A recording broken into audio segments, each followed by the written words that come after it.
Okay जी, तो हम start करें चैप्टर नंबर 4 प्लानिंग। प्लानिंग के अंदर अगर हम बात करें तो सबसे पहली चीज आती है प्लानिंग का मतलब क्या होता है। प्लानिंग का मतलब होता है जब हम किसी भी चीज को एडवांस में डिसाइड कर लें, जैसे कि मैं क्या करने वाला हूँ, कब करने वाला हूँ, कैसे करने वाला हूँ और किसके थ्रू करने वाला हूँ। ठीक है जी, तो उस चीज को बोला जाता है planning. Planning is deciding in advance what to do, how to do, when to do and who is to do it.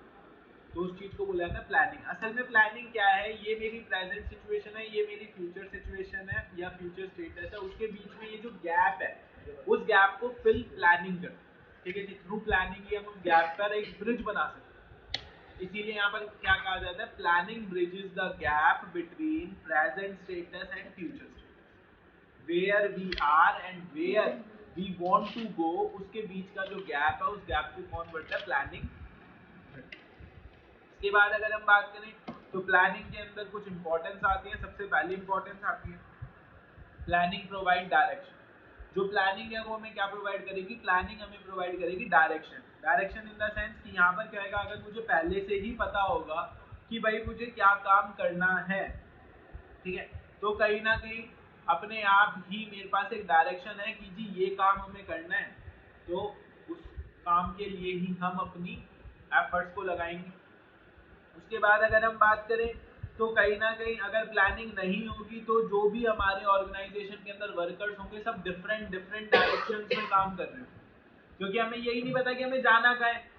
जब हमें ये नहीं पता होगा हमें जाना कहाँ है तो उस केस के अंदर क्या आएगा, उस केस के अंदर हम कहीं पर भी जा सकते हैं। बट प्लानिंग की वजह से हमें ये पता चल जाता है where we want to go, so all are working in the same direction. Okay जी, सेकंड पॉइंट आता है planning reduce the risk of uncertainty. अगर मैं प्लानिंग करके चल रहा हूँ पहले से ही तो अनसर्टेनिटीज का जो रिस्क होता है वो रिस्क क्या हो जाएगा, कम हो जाएगा। किस तरीके से कम हो जाएगा, कहीं ना कहीं प्लानिंग इस टाइप की एक्टिविटी है जिसकी वजह से क्या होता है, मैनेजर आगे देख सकता है। भाई आगे देख करके ही तो प्लानिंग कर रहा होगा ना, आगे के बारे में सोच करके, आगे के बारे में देख करके ही प्लानिंग कर रहा होगा। तो जब वो इस तरीके से प्लानिंग कर रहा होगा तो उस केस के अंदर जो अनसर्टेनिटीज हैं उनका रिस्क थोड़ा सा कम होगा, क्योंकि हम पहले से ही थोड़ा तैयार होकर के चल रहे होगी, फ्यूचर में ये सिचुएशन बन सकती है, उसके अकॉर्डिंग ही हमने अपनी प्लानिंग करी हो। इसके बाद नेक्स्ट आता है प्लानिंग रिड्यूस वेस्टफुल एक्टिविटीज। भाई वेस्टफुल एक्टिविटीज का यहाँ पर क्या मतलब है, यहाँ पर मतलब है कि प्लानिंग जो है ना हमें एक तरीके से सारी एक्टिविटीज के बीच में कोऑर्डिनेशन को एस्टैब्लिश करने में मदद करेगी। अगर प्लानिंग हो रखी होगी तो कोऑर्डिनेशन अपने आप आ जाएगा। भाई सबको पता है कि क्या काम होना है, कैसे होना है, कब होना है, किसके थ्रू होना है। ठीक है जी, जब ये सारी की सारी चीजें आ जाएंगी तो जितने भी डिफरेंट डिफरेंट डिपार्टमेंट्स हैं सबके एफर्ट जो है, ठीक है, वो सारे के सारे क्या होंगे, वो सारे के सारे एज पर दी प्लान होंगे। तो उस केस के अंदर वेस्टफुल एक्टिविटीज नहीं होंगी।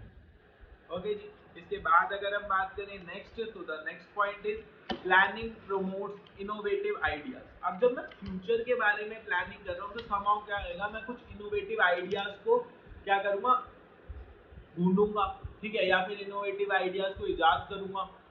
ठीक है जी, तो उस केस के अंदर क्या आएगा, प्लानिंग सबसे पहला फंक्शन होता है मैनेजमेंट का। हमने मैनेजमेंट के 5 फंक्शन पढ़ने हैं, सबसे पहला फंक्शन था प्लानिंग। तो इसी वजह से मैनेजर को एक अपॉर्चुनिटी मिल जाती है यहाँ पर कि वो डेवलप कर सके न्यू न्यू आइडियाज को, ठीक है जो, और उन आइडियाज को एक शेप दे करके ऑर्गेनाइजेशन के गोल्स को अचीव कर सके। ठीक है जी, उसके बाद नेक्स्ट चीज आती है प्लानिंग फैसिलिटेट्स डिसीजन। प्लानिंग आपकी डिसीजन मेकिंग के अंदर भी बहुत ज्यादा मदद करती है। किस तरीके से मदद करती है, प्लानिंग के अंदर हम क्या करते हैं, टारगेट्स को ही तो अचीव करने के लिए प्लानिंग की जाती है। तो उस केस के अंदर क्या होता है, मैनेजर जो है वो डिफरेंट डिफरेंट अल्टरनेटिव्स को इवेल्युएट करता है कि भाई इस टारगेट को मैं कैसे कैसे अचीव कर सकता हूँ।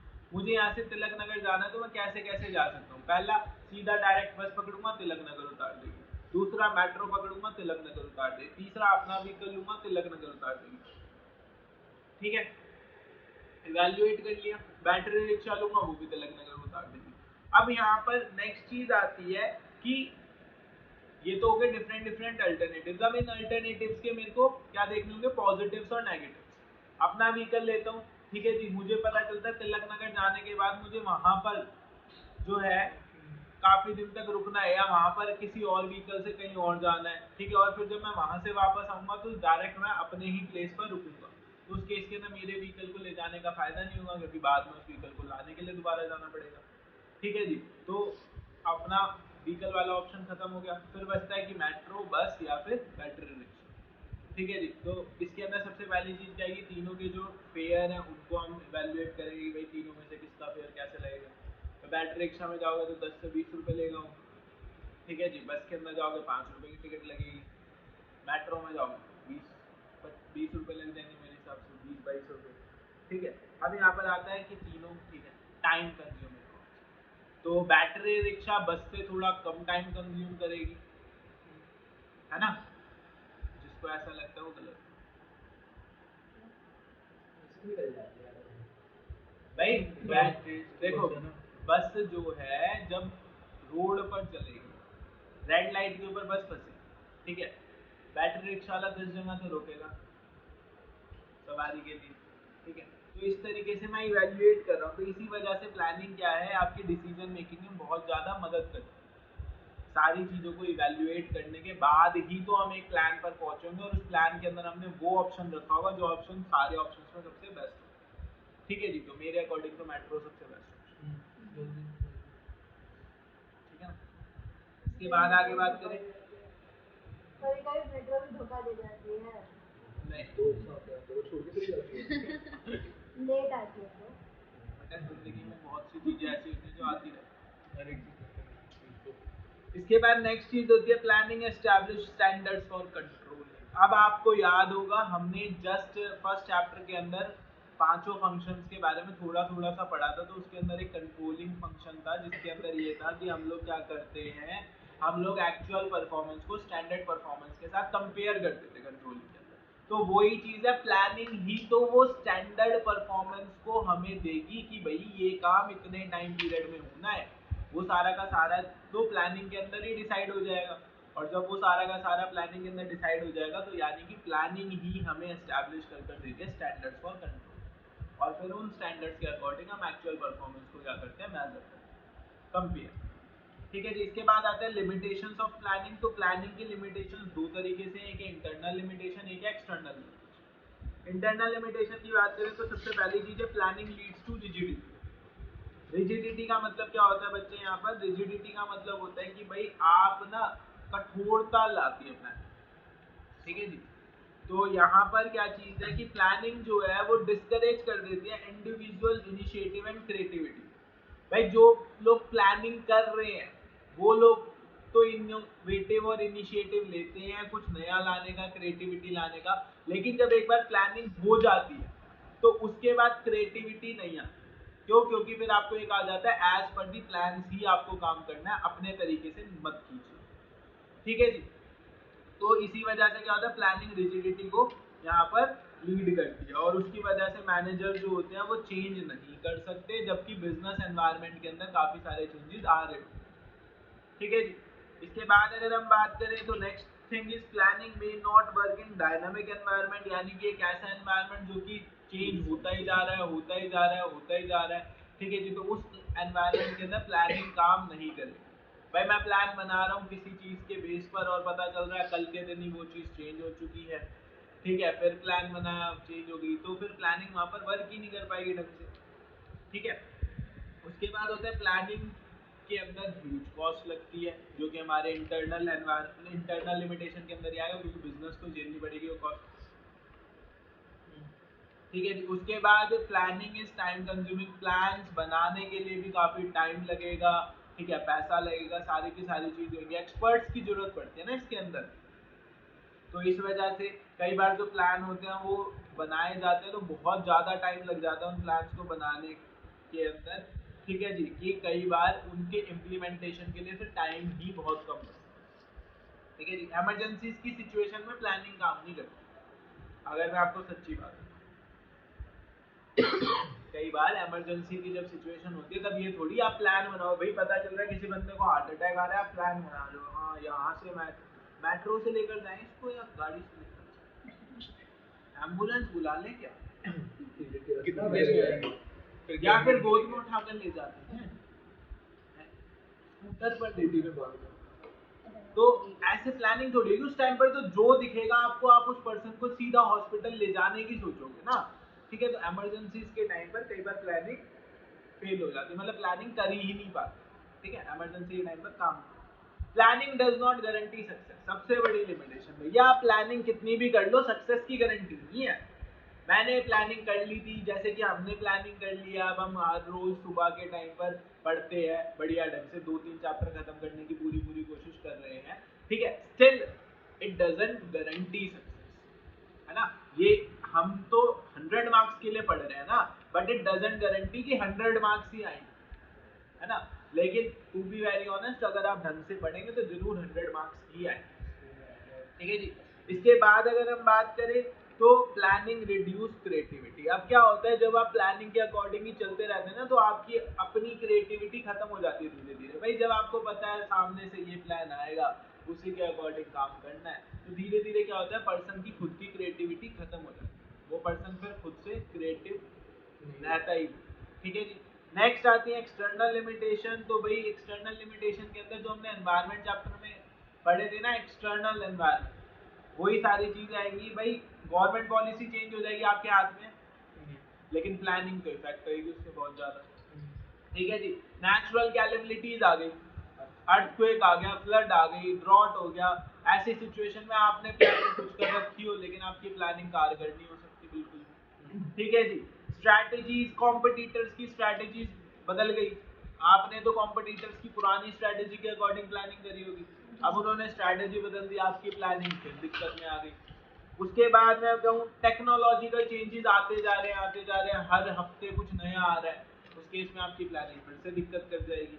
नेक्स्ट इज इकोनॉमिक और सोशल कंडीशन जो है वो चेंज होगी आपकी इकोनॉमी, तो उस केस के अंदर क्या आएगा भाई, अगर मार्केट के अंदर आपने प्लानिंग कर रखी थी कि हम बाहर से इतने रेट ऑफ इंटरेस्ट पर पैसा उठाएंगे, उस पैसे को इतनी जगह इन्वेस्ट करेंगे, वहां से इतनी रिटर्न हमारे पास आ जाएगी, इन शॉर्ट हमारा ये प्रॉफिट मार्जिन बच जाएगा। पता चलता है मार्केट के अंदर जो रेट ऑफ इंटरेस्ट बाहर मिल रहा है वही इतना हो गया जितना कि आपने सोचा था हम इतने रेट पर इन्वेस्ट करेंगे, है ना। तो अपने आप ही आपकी प्लानिंग तो फ्लॉप हो जाएगी ना। तो ये कुछ सिचुएशन था, ठीक है जी। इसके बाद अगर हम बात करें नेक्स्ट, तो the next thing is features of planning. Planning के फीचर्स क्या हैं, तो सबसे पहला है planning focuses on achieving objective. Planning कर किस लिए रहा हूँ, अपने ऑब्जेक्टिव को अचीव करने के लिए, तो प्लानिंग का मेजर फोकस होता है ऑब्जेक्टिव को अचीव करना, ठीक है जी। यानी कि प्लानिंग का कोई मतलब नहीं है अगर वो ऑब्जेक्टिव को अचीव करने के लिए नहीं करी जा रही। Planning has no meaning unless it contributes to the achievement of objective,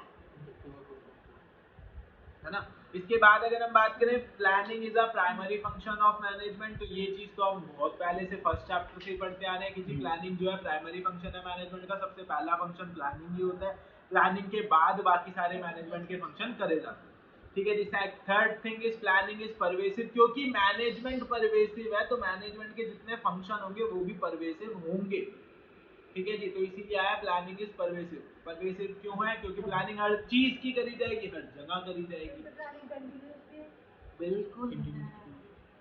planning pervasive क्यों है, क्योंकि हर चीज की प्लानिंग करी जाएगी, हर जगह की प्लानिंग करी जाएगी, whether your organisation is big और स्मॉल, प्लानिंग तो करनी ही पड़ेगी।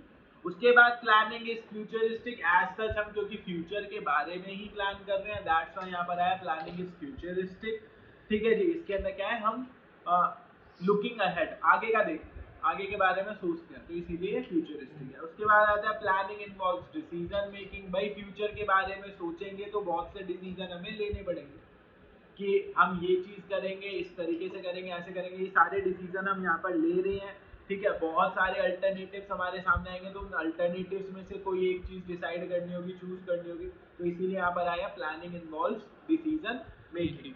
Next thing is planning is a mental exercise. भाई यहाँ बहुत जोर लगता है जब आप प्लानिंग करते हो, ठीक है, यहाँ पर बहुत जोर लगता है जब आप प्लानिंग करो, तो इसी वजह से कहा गया कि planning is a mental exercise. आप फ्यूचर के बारे में सोच रहे हो, फ्यूचर के बारे में सोचते सोचते कहीं ना कहीं आप पास्ट को भी अपने इमेजिन करोगे कि यार पहले ऐसी सिचुएशन आई थी तो हमने ये करा था तो रिजल्ट अच्छा आया था, नहीं आया था, अगर अच्छा आया था तो फिर उस चीज को अब यहाँ पर इम्प्लीमेंट करा जाए तो कुछ इनोवेटिव क्या उसमें करा जाए, बहुत सारी चीजें तो मेंटल एक्सरसाइज होती है। ठीक है जी। उसके बाद अगर हम बात करें planning is continuous as such, क्योंकि अगेन मैनेजमेंट इज कॉन्टिन्यूस था तो प्लानिंग इज कॉन्टिन्यूस आया। ऐसा नहीं कि एक बार प्लान बनाया ऑब्जेक्टिव अचीव करा दैट्स इट प्लानिंग खत्म, बिल्कुल भी नहीं होता। प्लानिंग कॉन्टिन्यूस होती है। आप एक बार ऑब्जेक्टिव अचीव करोगे फिर अगली बार प्लानिंग करनी पड़ेगी, फिर प्लानिंग करनी पड़ेगी, फिर प्लानिंग करनी पड़ेगी। जब तक ऑर्गेनाइजेशन चलेगा तब तक प्लानिंग चलेगी, जब तक जिंदगी चलेगी तब तक प्लानिंग चलेगी, तो प्लानिंग है ना? टेकिंग भी होती है, रिस्क टेकिंग भी होती प्लानिंग। वो तो लिमिटेशन पता था। उसके बाद नेक्स्ट आता है प्लानिंग प्रोसेस। एक चीज याद रखिएगा, 5 हमारे चैप्टर हैं, पांचों के पांचों चैप्टर में प्रोसेसेस हैं। पांचों के पांचों चैप्टर के प्रोसेसेस में से कोई 2 प्रोसेस आपको अपने पेपर में देखने को मिलेंगे। और मैं अगर आपको सच बात बताऊं तो 5 की जगह 6 प्रोसेस हैं आप लोगों के पास। स्टाफिंग चैप्टर के अंदर 2 प्रोसेस है, एक तो स्टाफिंग का प्रोसेस है और एक सिलेक्शन का प्रोसेस है, ठीक है जी। तो कहीं ना कहीं हमें बहुत कुछ देखने को मिलेगा। तो ध्यान से जितने भी प्रोसेस हो उन प्रोसेस को ध्यान से पढ़ें, ध्यान से याद करें। पेपर के अंदर जरूर 10 से 12 नंबर के प्रोसेस आते हैं, ठीक है जी। 10 से 12 नंबर के प्रोसेस आने का मतलब क्या, 2 प्रोसेस आ रहे हैं, 10 से 12 नंबर फ्री के हैं। और ये नंबर क्योंकि आपको अभी से ही याद रखना, ठीक है जी। तो प्लानिंग प्रोसेस की बात करें, सबसे पहला होता है सेटिंग ऑब्जेक्टिव। भैया प्लानिंग करनी है किस चीज के लिए, जो फ्यूचर का ऑब्जेक्टिव है उसको अचीव करने के लिए। तो सबसे पहली चीज क्या है, ऑब्जेक्टिव तो सेट करो। जब आप ऑब्जेक्टिव सेट कर लोगे तो ही आप प्लानिंग कर सकते हो, ठीक है जी। तो फर्स्ट आता है सेटिंग ऑब्जेक्टिव।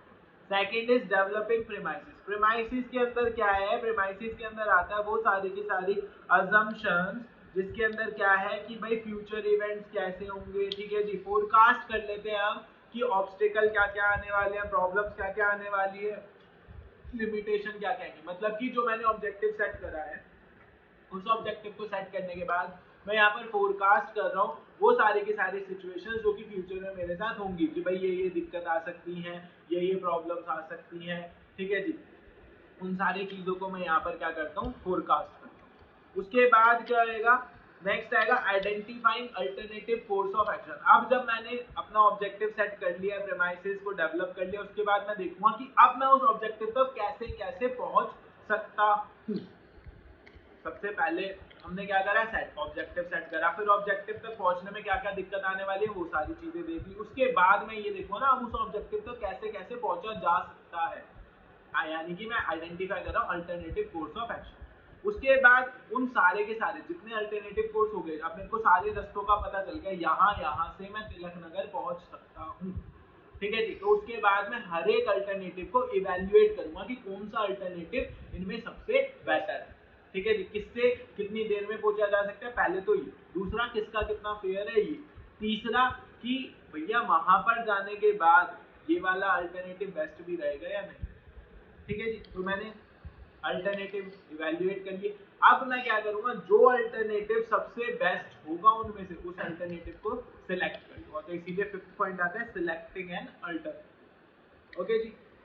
इसके बाद अगर हम बात करें तो द नेक्स्ट थिंग इज, जब मैंने अल्टरनेटिव सिलेक्ट कर ही लिया है तो अब मैं अपने प्लान को इम्प्लीमेंट कर दूंगा, क्योंकि भाई क्या है, ऑब्जेक्टिव सेट है, प्लान प्रिपेयर है, जितने भी अल्टरनेटिव्स थे उन सब में से बेस्ट अल्टरनेटिव चूज कर लिया है, तो प्लान इम्प्लीमेंट करने की तो टाइम बचा हुआ है बस, और क्या है, ठीक है जी। तो लास्ट पॉइंट आता है इम्प्लीमेंटिंग द प्लान। अब ऑब्जेक्टिव प्लानिंग प्रोसेस के अंदर क्या क्या चीजें थी, सबसे पहले ऑब्जेक्टिव को सेट करना है, सेटिंग ऑब्जेक्टिव। दूसरा डेवलपिंग प्रीमाइसेस।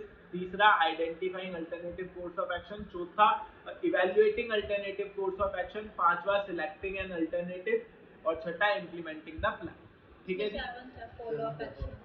और जब मैं प्लान को इम्प्लीमेंट कर लूंगा तो फिर मेरा काम होएगा कि फॉलो अप करना है एक्शंस को, कि भैया जो हमने प्लान इम्प्लीमेंट करा है उसके अंदर जो एक्टिविटीज हैं वो सारी की सारी एज पर दी प्लान चल रही है या नहीं चल रही, ठीक है जी। तो ये आता है फॉलो अप एक्शन।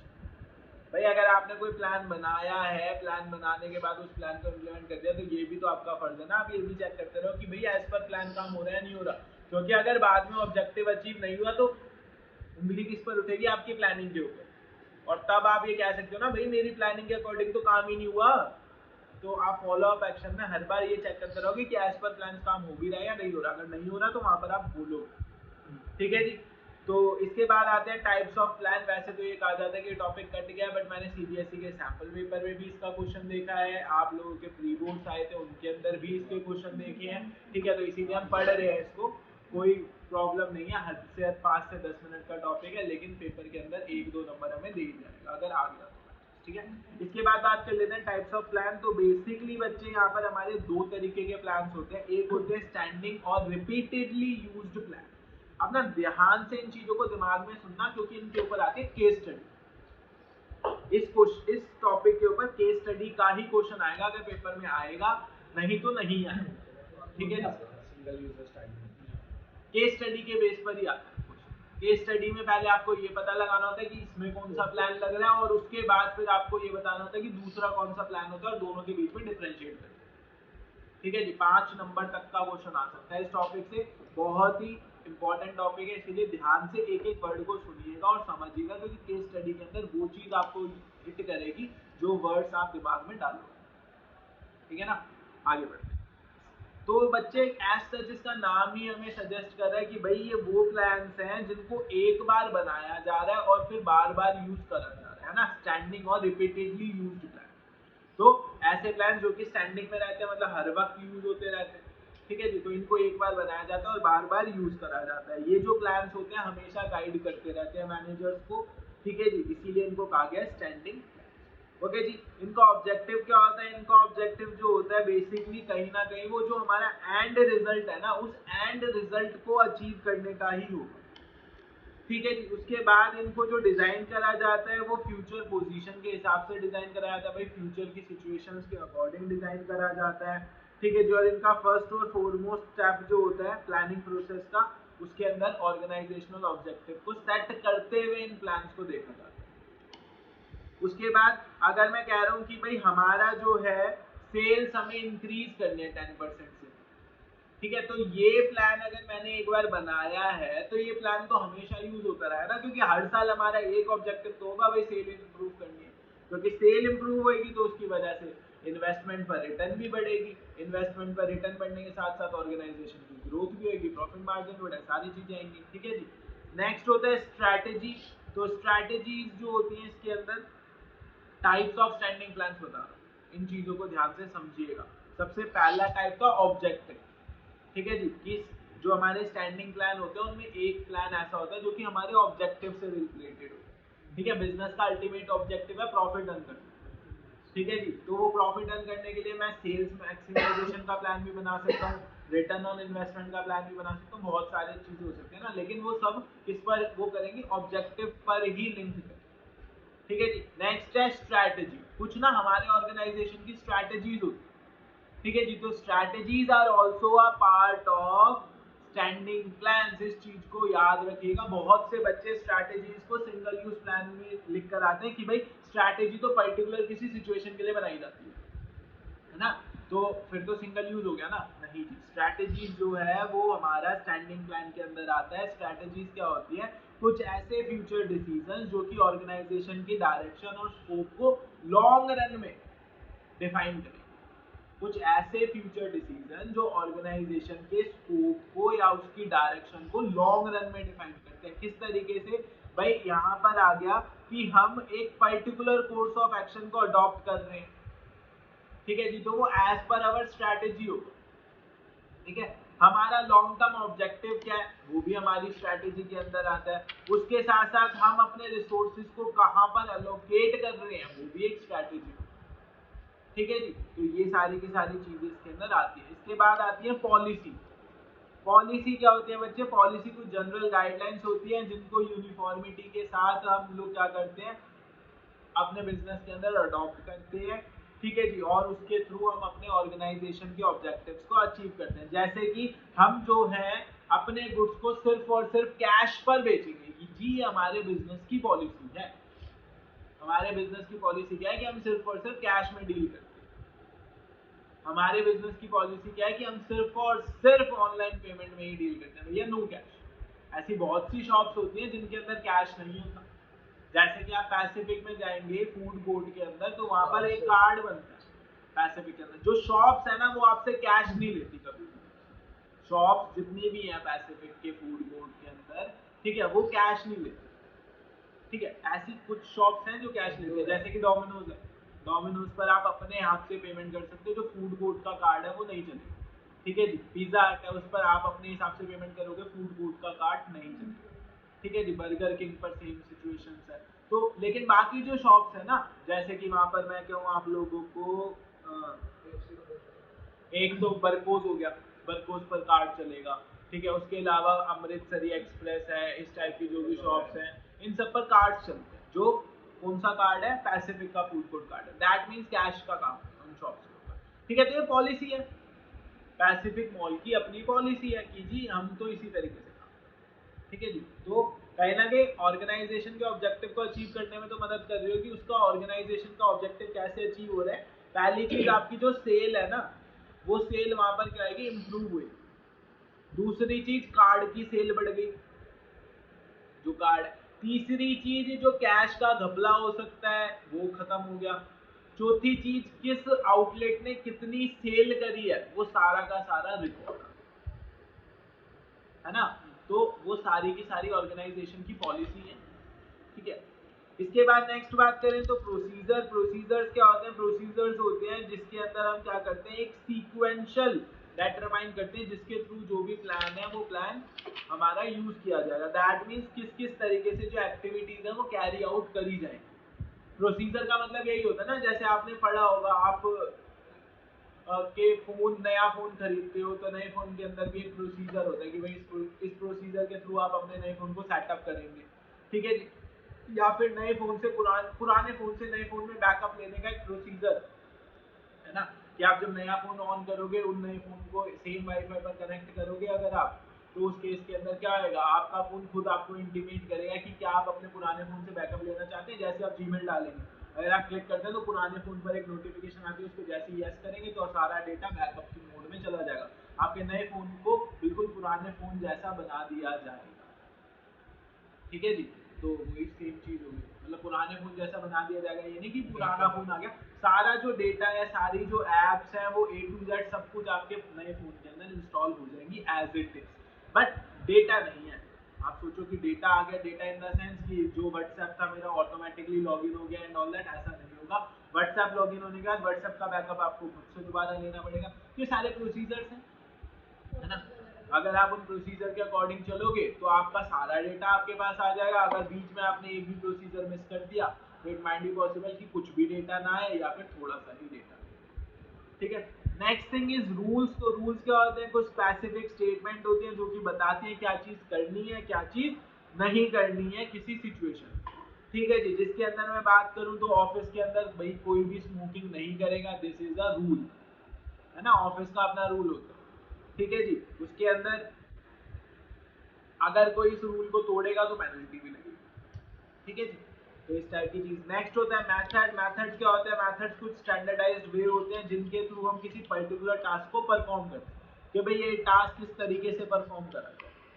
ठीक है जी, तो यहाँ पर अगर मैं बात करूँ तो जितने भी मेथड्स होते हैं वो ट्रेनिंग के अडॉप्ट करे जा रहे हैं ताकि हम अपने एम्प्लॉयज को ट्रेन कर सकें। लाइक अप्रेंटिसशिप ट्रेनिंग होती है, ये भी एक मेथड है। ठीक है, वेस्टिब्यूल ट्रेनिंग होती है, ये भी एक मेथड है एम्प्लॉयज को ट्रेन करने का। तो ये चीज़ है। तो आपके जो स्टैंडिंग प्लान्स थे वो सिर्फ इतने ही थे। स्टैंडिंग प्लान्स टोटल 6 तरीके के होते हैं। एक होता है ऑब्जेक्टिव, दूसरा होता है स्ट्रैटेजी, तीसरा पॉलिसी, चौथा प्रोसीजर, पांचवा रूल, छठा मैथड। ठीक है जी, ये बात याद रहेगी। इसके बाद आता है सिंगल यूज प्लान। तो सिंगल यूज प्लान बेसिकली ऐसे प्लान होते हैं जिनको एक स्पेशल प्रॉब्लम के अंदर हम यूज करते हैं। कोई स्पेशल प्रॉब्लम आ गई, स्पेसिफिक प्रॉब्लम आ गई, जिसके अंदर हम क्या कर रहे हैं कि कोई प्लान को यूज कर रहे हैं जो पर्टिकुलर उस प्रॉब्लम के लिए बना, फ्यूचर में उसका कोई यूज नहीं। ठीक है, लेकिन ऐसा हो सकता है कि फ्यूचर में उसके जैसी मिलती जुलती प्रॉब्लम आए तो हम उस प्लान को कहीं ना कहीं देख करके एक नया प्लान तो बनाएंगे। ठीक है, लेकिन उस प्लान के अकॉर्डिंग बनाएंगे। देखो ये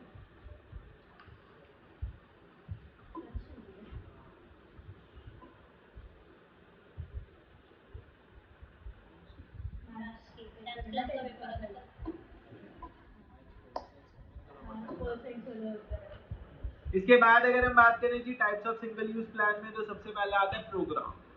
प्रोग्राम जो है कहीं ना कहीं एक इस टाइप का प्लान है जिसके अंदर हम क्या कर रहे हैं, सिंगली उसको यूज किया जाता है। अब प्रोग्राम क्या होता है? आप लोगों को पता होगा प्रोग्राम क्या होता है। भाई प्रोग्राम बेसिकली क्या होता है, किस टाइप का, मतलब आपका मैं कहूँ इस टाइप का प्लान जिसके अंदर डिटेल्ड स्टेटमेंट होती है पूरे के पूरा जो भी प्रोजेक्ट है ना उसकी, जैसे कि उस प्रोजेक्ट का क्या ऑब्जेक्टिव होगा, ठीक है, ऑब्जेक्टिव का आउटलाइन कर दिया, उसके बाद क्या क्या पॉलिसीज होंगी, क्या क्या प्रोसीजर्स होंगे, ठीक है, ये चीजें हमने उस प्लान उस पर्टिकुलर प्रोग्राम के अंदर ही हमने बता दिए, क्या क्या रूल्स होंगे, टास्क होंगे, फिजिकल और ह्यूमन रिसोर्सेज क्या क्या जरूरत पड़ेगी, वो सारी की सारी चीजें हमने बता दी।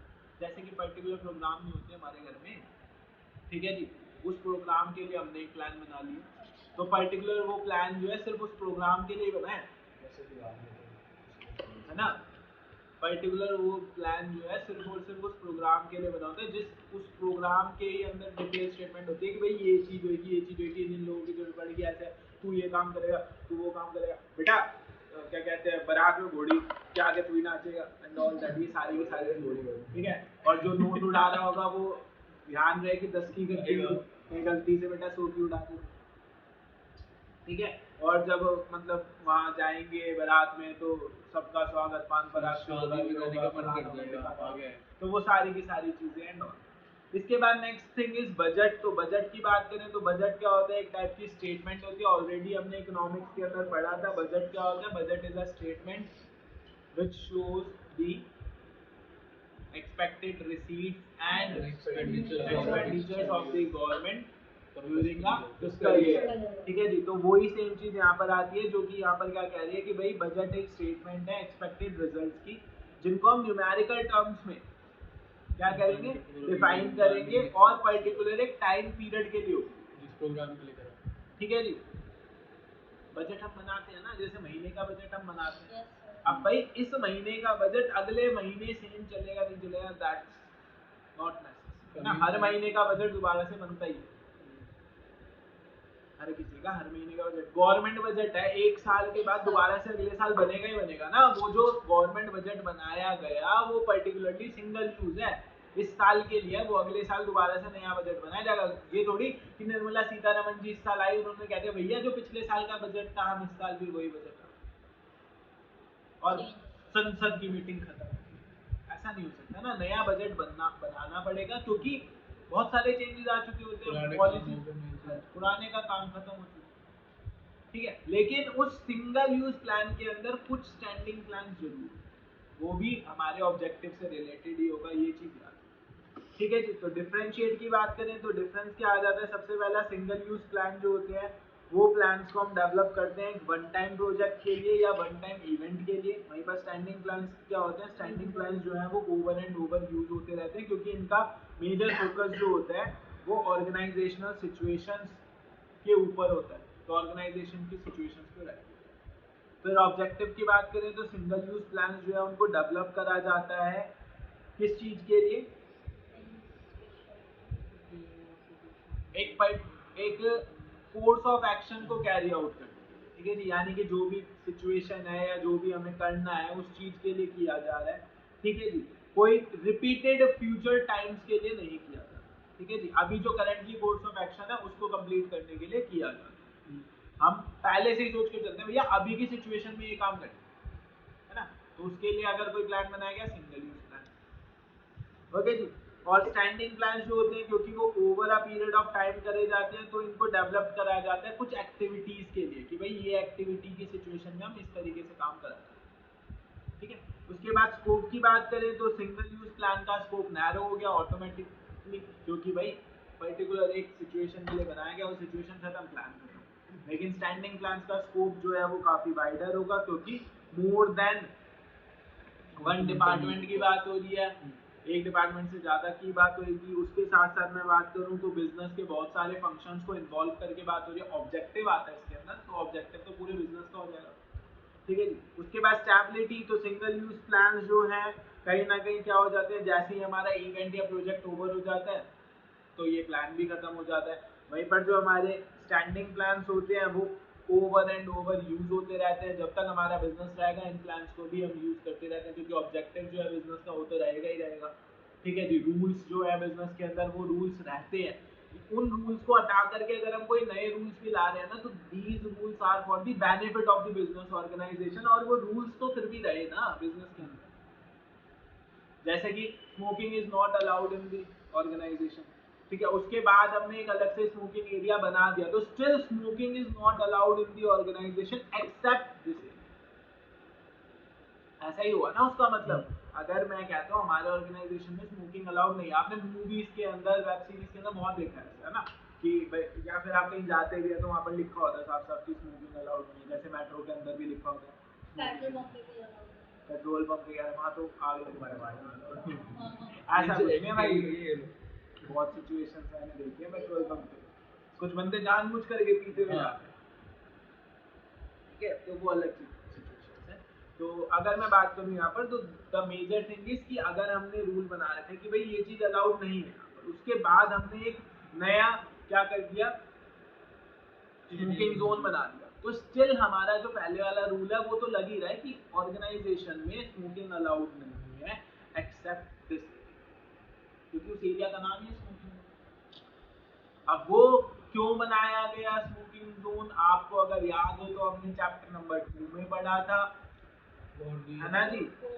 हमने यहाँ पर क्या पढ़ी, मोशन स्टडी करी, फैटीग स्टडी करी, और उसके बेस पर हमें ऐसा लगा कि भाई अगर हम इनको दे देते हैं 5 मिनट का ब्रेक, ठीक है, एक होता है देखो हम अपने ऑर्गेनाइजेशन में अलाउड नहीं करते, वो बंदा बार बार हर 1 घंटे 1.5 घंटे बाद नीचे जा रहा है, ठीक है जी, कि टी ब्रेक एंड ऑल इस टाइप का ब्रेक, उसके अंदर वो 10 मिनट की जगह आधा घंटा लगा कर आ रहा है, नुकसान तो ऑर्गेनाइजेशन का ही हो रहा है ना। ऑर्गेनाइजेशन ने क्या करा, वहाँ पर वो स्मोकिंग जोन बना दिया, वहीं पर एक चाय की मशीन रख दी, कितनी देर खड़ा रहेगा बंदा, उसको खुद शर्म आने यार बाहर से बॉस है ना, कई बार बॉस अगर उसके अंदर है तो उठ करके उस रूम में ही नहीं जाएगा, बॉस अगर आपके नियर बाय है या कुछ है, या बॉस खुद वहाँ पर खड़ा है तो नहीं जाओगे आप।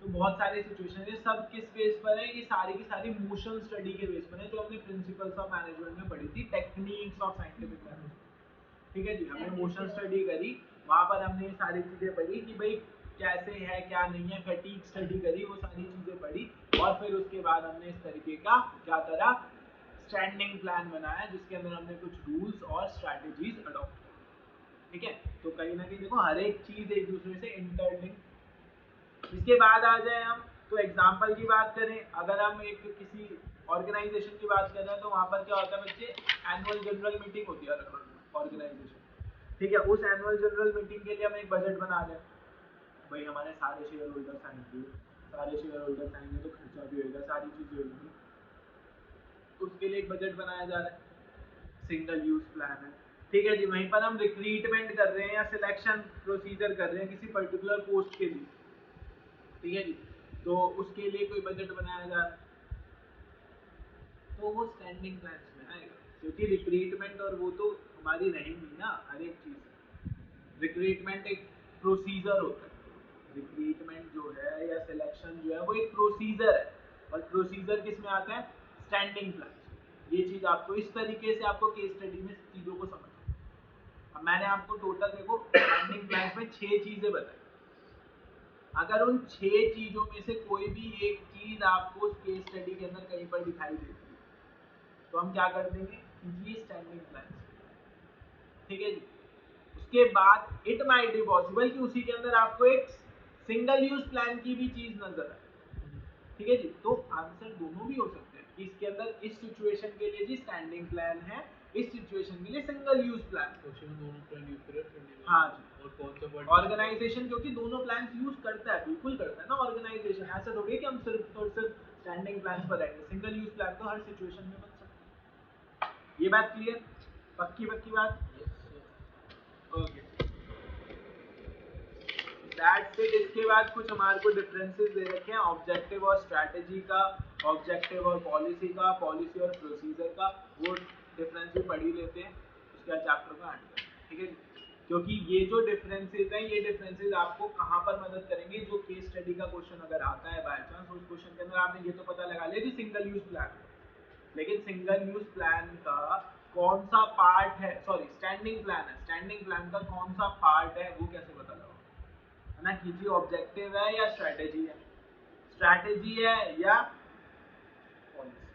पॉलिसी है, पॉलिसी है या ऑब्जेक्टिव है, पॉलिसी है या प्रोसीजर, ठीक है जी। तो यहाँ पर अगर मैं बात करूँ तो सबसे पहली चीज इनके मीनिंग को समझने की कोशिश करेंगे। ऑब्जेक्टिव क्या होता है? ऑब्जेक्टिव होता है जो हमारा एंड है ना, ऑब्जेक्टिव किस लिए? जो हमें एंड में सारी की सारी और एक्टिविटीज जो हैं वो एक्टिविटीज किस चीज के लिए करी जा रही है? वो एंड रिजल्ट को अचीव करने के लिए। ठीक है जी। वहीं पर जो स्ट्रैटेजी होती है, स्ट्रैटेजी एक कॉम्प्रिहेंसिव प्लान है जो कि उस ऑब्जेक्टिव को अचीव करने के लिए किया जाता है। ठीक है जी। ऑब्जेक्टिव क्या है? जो हमारा मेजर टारगेट है, स्ट्रैटेजी बनती है उस टारगेट को अचीव करने। ठीक है जी। मेन एलिमेंट ऑब्जेक्टिव के अंदर क्या होता है? ऑब्जेक्टिव के अंदर मेन एलिमेंट क्या होगा जी? सबसे पहली चीज हमारी ऑब्जेक्टिव जो है वो एक मेजरेबल टर्म होनी चाहिए। Measurable term in the sense कि जब हम अपना काम करें तो हमें ये पता चल सके कि भाई इतने % ऑब्जेक्टिव अचीव हो गए। इंपॉर्टेंट। ठीक है। उसके बाद वहीं पर अगर पॉलिसी की बात करूं तो पॉलिसीज की, हाँ, स्ट्रैटेजी पढ़ते हैं ना। स्ट्रैटेजी की अगर मैं बात करूं तो स्ट्रैटेजी के अंदर क्या होता है? स्ट्रैटेजी के अंदर हमेशा हमें ये चीज लेनी है कि हम जब भी वो काम करेंगे तो स्ट्रैटेजीज को कैसे फॉर्मुलेट कर रहे हैं। इन शॉर्ट, अगर हमारा जो बिजनेस एनवायरनमेंट है उसके अंदर कोई भी चेंजेस आते हैं, ठीक है, तो हमें एक स्ट्रैटेजी फॉर्मुलेट करनी पड़ेगी क्योंकि ऑब्जेक्टिव तो वही रहेगा। बिजनेस एनवायरनमेंट में चेंज आ जाए, कुछ भी हो जाए, ऑब्जेक्टिव तो अल्टीमेट हमारा जो है वही रहेगा। तो उस बिजनेस एनवायरनमेंट की चेंज के अकॉर्डिंग हम स्ट्रैटेजी को फॉर्मुलेट करें। ठीक है। और स्ट्रैटेजी क्यों फॉर्मुलेट करी जाएगी? ऑब्जेक्टिव को अचीव करने के लिए। ये बात आपको याद है। ठीक है जी। इन शॉर्ट, ऐसा हो सकता है कि आपको केस स्टडी के अंदर ये दिया जाए, ऑब्जेक्टिव वर्ड बार बार आ रहा है, बट वो ऑब्जेक्टिव वर्ड जो आ रहा है ना, वो ऑब्जेक्टिव वर्ड आ रहा है उसके अचीवमेंट के लिए कि जी हमें ये ऑब्जेक्टिव अचीव करना है, अचीव करना है, अचीव करना है। तो इन शॉर्ट वहां पर स्ट्रैटेजीज की बात हो रही है कि जी ये सिचुएशन आई, ऐसी सिचुएशन के अंदर हमने इस तरीके से काम करा ताकि हमारा ऑब्जेक्टिव अचीव हो सके। तो it's a strategy, not a objective. उसके अंदर स्ट्रैटेजी आएगा ना। आपने काम करा ऑब्जेक्टिव को अचीव करने के लिए, ना कि आपने ऑब्जेक्टिव को बिल्डअप हाँ, जब तक कि ये लिखा नहीं आ रहा कि आप ऑब्जेक्टिव बिल्डअप कर रहे हो या सेटअप कर रहे हो, तब तक वो ऑब्जेक्टिव प्लान नहीं है।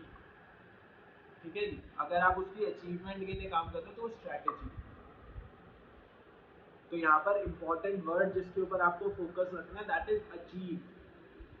ठीक है। अगर वो अचीव वर्ड आता है तो स्ट्रैटेजी की तरफ हमारा ज्यादा झुकाव होना चाहिए। ठीक है, फोकस होना चाहिए। इसके बाद बात करें ऑब्जेक्टिव और पॉलिसी। तो ऑब्जेक्टिव ऑलरेडी हम पढ़ चुके हैं क्या होता है।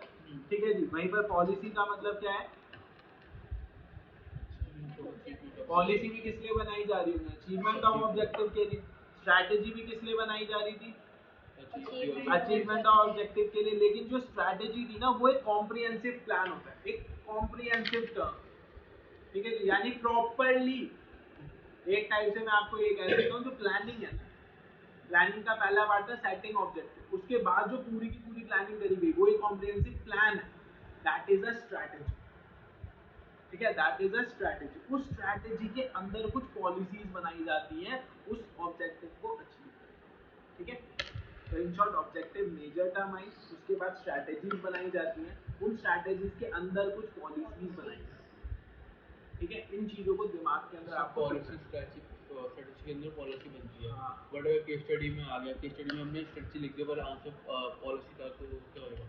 क्योंकि दोनों एक अब मैं बता, इस बात को मेरी को ध्यान से सुनो, ये जो सेकंड नेक्स्ट पॉइंट है ना वो आपके डाउट का आंसर है। देखो जी, ऑब्जेक्टिव सेट करना इज कंपलसरी, स्ट्रैटेजीज बिल्डअप करना is compulsory, but policy formulate करना is not so compulsory. Compulsory नहीं होता पॉलिसी फॉर्मुलेट करना। ठीक है जी। जरूरी नहीं हमारा ऑर्गेनाइजेशन पॉलिसीज बनाए। पॉलिसीज क्या होती है? पॉलिसीज के अंदर कुछ जनरल गाइडलाइंस होती है जो कि आपको गाइड करते हैं ना, यही चीज पढ़ी थी ना हमने। तो जरूरी नहीं है ऐसा कुछ हो आपके ऑर्गेनाइजेशन कीजिए हमारे ऑर्गेनाइजेशन की पॉलिसी है कि हम कैश में ही बेचेंगे। ऐसे बहुत सारे ऑर्गेनाइजेशन है ना जो कैश, क्रेडिट, ऑनलाइन हर एक चीज पर बेचते हैं, तो उनके केस में तो कोई पॉलिसी होगी ही नहीं। उनके केस में तो कोई पॉलिसी नहीं होगी ना। ठीक है। बहुत से ऑर्गेनाइजेशन होते हैं जिन पे लिखा होता है कि यहाँ पर कोई भी रिप्लेसमेंट नहीं होगी, this is their policy. But बहुत से ऑर्गेनाइजेशन नहीं लिखते ऐसा कुछ भी। आप पूछोगे तो बता दें भैया इतने दिन की रिप्लेसमेंट है, नहीं पूछोगे तो कुछ नहीं बताएंगे, है ना। तो इसीलिए स्ट्रैटेजी के अंदर स्ट्रैटेजी कंपलसरी है लेकिन पॉलिसी कंपलसरी नहीं, तो आपको ये वर्ड दे, ठीक है। उसके बाद अगर हम बात करें पॉलिसी और प्रोसीजर में क्या डिफरेंस है, अब क्या है कि पॉलिसी जो होती है नॉर्मली आप क्या देख रहे हो, पॉलिसीज को बनाया जा रहा है कि क्या काम होना है और उस काम को अचीव करने के अंदर क्या ऑर्डर रहेगा, ठीक है जी। वहीं पर ये गाइड करती हैं आपको, जब आप कोई डिसीजन ले रहे होगे उसमें गाइड करेगी। वहीं पर प्रोसीजर क्या होता है, प्रोसीजर एंश्योर करते हैं एक सीक्वेंस कि जी आप इस सीक्वेंस में काम करेंगे तो ऑब्जेक्टिव अचीव होगा। पॉलिसी आपको सिर्फ गाइड कर रही थी, कोई सीक्वेंस नहीं बता रही, ठीक है। लेकिन प्रोसीजर एक सीक्वेंस बताता है कि भाई पहले यहाँ जाना है, फिर यहाँ जाना है, फिर यहाँ जाना है, फिर यहाँ जाना है, फिर यहाँ जाना है, ठीक है। पॉलिसी क्या बोलती है कि यहाँ से यहाँ जाना है, मैं आपको गाइड कर सकती हूँ, बस से चल जाओ, ठीक है, इस टाइप की चीज। ये बात क्लियर, तो ये चीज क्लियर हो गई मेरे हिसाब से सबको। दैट्स इट, ये चैप्टर सिर्फ और सिर्फ इतना सा था। ओके जी, प्लानिंग जो है